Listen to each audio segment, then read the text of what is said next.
โอเคมื้อนี้ก็สิมาสอนวิธีโพสต์คลิปลงในเพจเนาะวิดีโอมุมเนาะให้ทุกคนเข้าไปที่แอป Kiwi เลยเนาะเมาส์เลื่อนลงมาให้มาเข้าตัวนี้เนาะตัวสีเหลืองตัวที่สองแต่เข้ามาแล้วก็ตัวนี้จะเป็นสองที่เราใส่ข้อความหรือว่าใส่แคปชั่นข้อความในคลิปวิดีโอนั่นเนาะ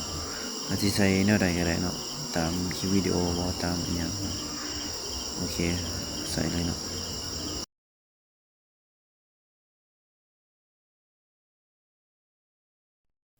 โอเคเขาใส่แล้วให้เขาเลื่อนลงมาสองตัวนี้เนาะโอเคสองตัวนี้จะแตะเข้าไปเลือกวิดีโอตัวที่เขาสิลงเนาะให้เลื่อนซอกวิดีโอตัวที่เขาสิลงเลยเลื่อนเห็นวิดีโอตัวที่เขาสิลงแล้วให้แตะวิดีโอนั้นเลยเนาะโอเควิดีโอนี้เนาะโอเคแตะเลือกแล้วเนาะมันจะเด้งออกมาในนี้เลื่อนลงลุ่มเนาะเลื่อนลงมาลุ่มเลยเลื่อนลงมาลุ่มสองนี้เนาะสองนี้เนาะนี่ทุกคนมาแตะสองนั้นแล้วมาแตะเอาหูตัวนี้เนาะไปใส่เนาะแตะสองตัววิเทิงผีแล้วมาแตะหูตัวนี้เนาะรอทาเนาะรอทาให้มันขึ้นเป็นหูอยู่ในนี้เนาะโอเคกับหูอยู่ในนี้เนาะสองบอลนี่รอทาแบบนึงโอเคมันขึ้นมาแล้วเนาะขึ้นมาเป็นสองเป็นหูวิดีโอหรือหูตัวทางลมครับ ซองนี้จะเป็นอันเขาเขียนติดตามบอหรือว่าไลค์เพจอย่างเนาะ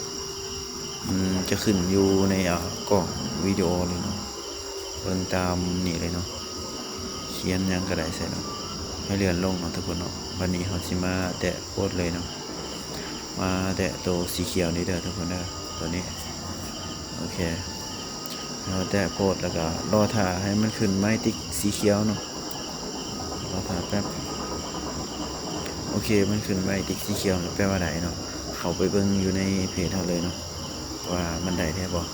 โอเคเดี๋ยวเข้ามาเบิ่งในเพจกัน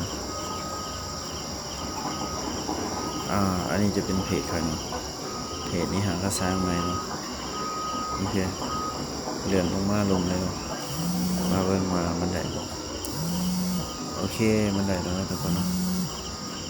โอเคสำหรับผู้ใดที่สนใจเนาะให้ทักมาตามเบอร์นี้เลยเนาะจะขึ้นเบอร์ในหน้าจอเลยเนาะนะครับสอนเลยเนาะ